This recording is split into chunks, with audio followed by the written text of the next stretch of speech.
Welcome to Donmar TV News Channel. Pinayuhan ni Executive Secretary Salvador Medialdea ang Senado na magsampa na lamang ng kaso laban sa mga inaakusahan nila ng katiwalian sa pagbili ng medical supplies. Ayon sa kalihim, sa pamamagitan nito ay mas matututukan ng mga opisyal ng gobyerno na pinadadalo sa pagdinig ang problema sa pandemya. Kung binabasa lamang anya ng mga senador ang isinusumite nilang weekly report sa Kongreso hinggil sa pagtugon at paggastos ng pondo sa ilalim ng Bayanihan Act, malaking oras at resources sana ang natipid dahil hindi na kailangan ng investigasyon. Samantala, sinigundahan ni Presidential Advisor on Legal Affairs Salvador Panelo ang posisyon ni Pangulong Rodrigo Duterte na pwedeng i-audit ang Philippine Red Cross kahit pa hindi ito ahensya ng gobyerno. Bilyon-bilyong pondo anya ang natanggap ng Red Cross mula sa PhilHealth at PCSO maliban pa sa mga special lottery draws para sa blood programs. Ayon kay Panelo, pwedeng mag-file ng petition for mandamus ang pamahalaan para igiit sa Commission on Audit na gawin ang kanilang trabaho. Na pag ang pera ng gobyerno ay natanggap ng anumang ahensya ng gobyerno o kahit na hindi ahensya ng gobyerno, talagang may kapangyarihan po na pumasok ang gobyerno diyan at ang Commission on Audit. We're wasting so much time, effort in fighting a pandemic, Your Honor. We cannot waste a daily hearing on all these matters. Franklin Drilon na kanyang haharapin ang anumang akusasyon ni Pangulong Rodrigo Duterte laban sa kanya. Reaksyon nito ni Drilon sa panibagong batikos ng presidente kahapon at naisahimpapawid lamang kaninang umaga. Kabilang sa manat ng Pangulo ang kaugnayan daw ng senador sa binansagang pork barrel scam queen na si Janet Lim Napoles at ang kaugnayan kay dating Iloilo City Mayor Jed Patrick Mabilog.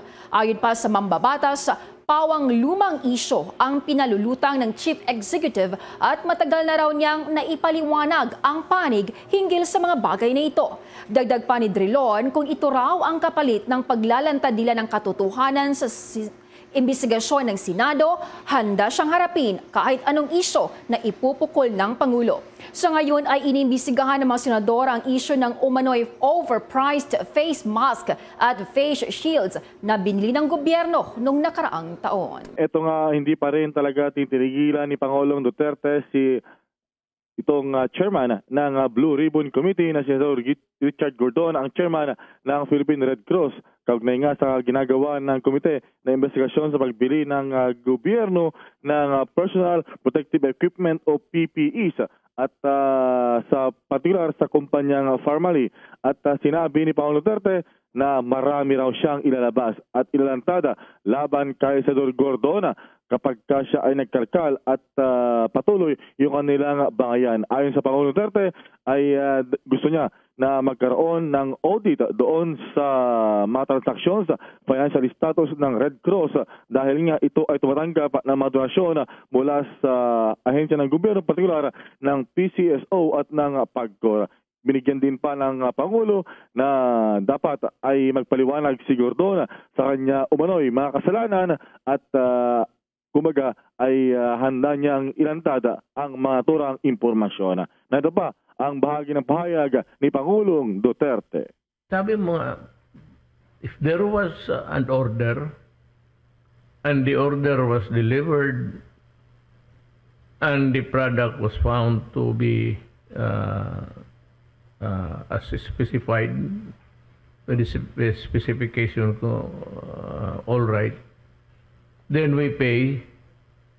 Ayaw ko kung anong pag hinahanap nitong why go into the bagay.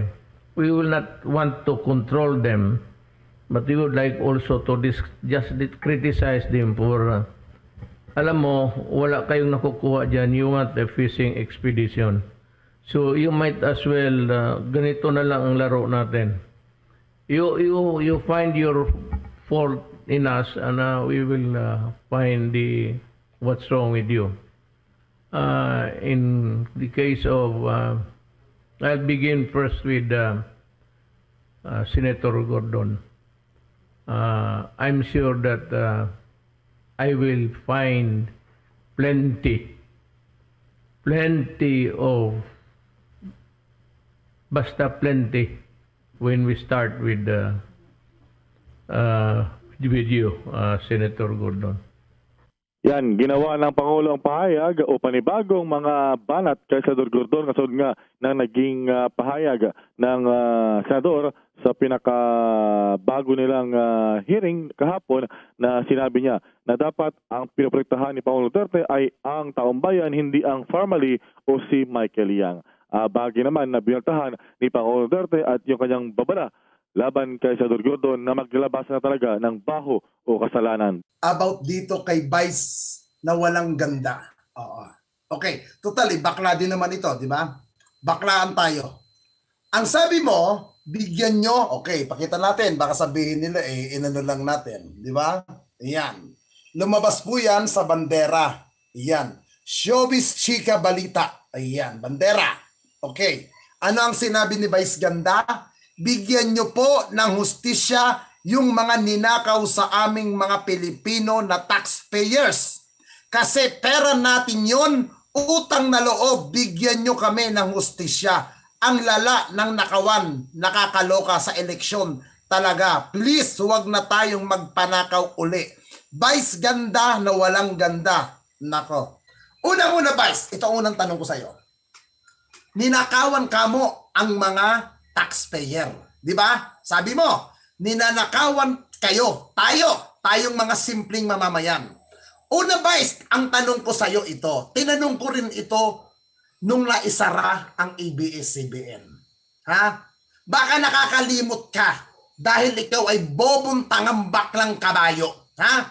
Sa sobrang katangahan mo, sa sobrang tingin mo sa sarili mo na ikaw ay popular, dahil ang tingin mo sa sarili mo, ikaw ay sikat, na akala mo sa tingin mo sa sarili mo, porke umunlad ka, porke umangat-angat ka sa buhay, akala mo lahat ng sinasabi mo ay tama. Ha? Kaibigan, kabayo, ha? Horse, ang yaman-yaman mo na. Bakit ang pagmumukha mo hindi mo mapaayos? Ha? Tanong ko lang, Vice Ganda. Bakit ang mukha mo hanggang ngayon mukha kang kabayo? Bakit na ipasara ang ABS-CBN na pinaglilingkuran mo? Ha? Tapos ngayon mag-aasta ka? Naninakawan ka? Ha? Kinulimbat ang sinasabi mong taxpayer? Bakit? Ha? Simple. Yung pinaglilingkuran mo ay magnanakaw din. Yung ABS-CBN management. Ha? Yes! Maraming empleyadong naapektuhan sa pagkakasara ng ABS-CBN. Ha? Maraming nawala ng trabaho dyan. Tama ka.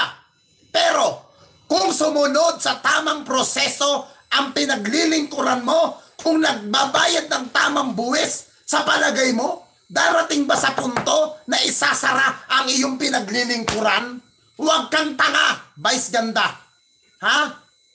Huwag kang tanga. Putang ina. Huwag kang tanga. Ha? Putang ina nitong ay, naku po. Kung gaano ka katalinong maghanap ng gwapo na tsutsuppain mo, dapat ganun ka rin katalino. Magbigay ng pananaw. Dahil ba naapektuhan yung trabaho? Tapos ngayon makaasta ka? Na parang nawalan ka? Putangin na naman, Vice. Huwag tayo mag-ululan. Kahit 3 taon, hindi ka magtrabaho, hindi ka magiging kapuspalad, hindi ka magiging tinatawag na kahit isang tukha. Kahit 4 na taon bang hindi magtrabaho Milyon ang kinikita mo sa showbiz. Milyon. Tapos sasabihin mo, ninakawan ka? Kung ninakawan ka, bakit hindi mo kasuhan yung nagnakaw sa'yo? Huwag tanga. Putang ina, ginagawa mo. Alam mo ba, yung may karapatan magsalita, ninanakawan? Yung mga taong talagang salat sa buhay na nagbabayad pa rin ng buwis.